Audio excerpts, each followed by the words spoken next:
idea of the Miyawaki forest is that you try to imitate a native forest.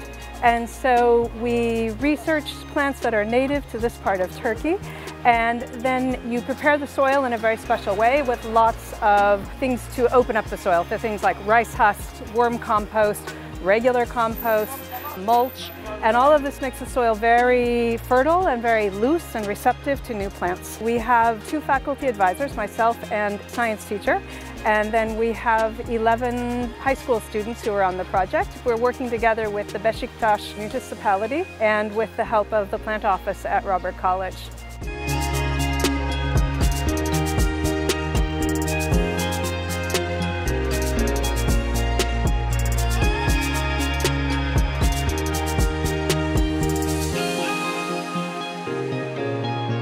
I really love being in natural places. I am not a botanist by training, more of a conservation biologist. I love the environment, and helping improve biodiversity in Istanbul is important to me and the school.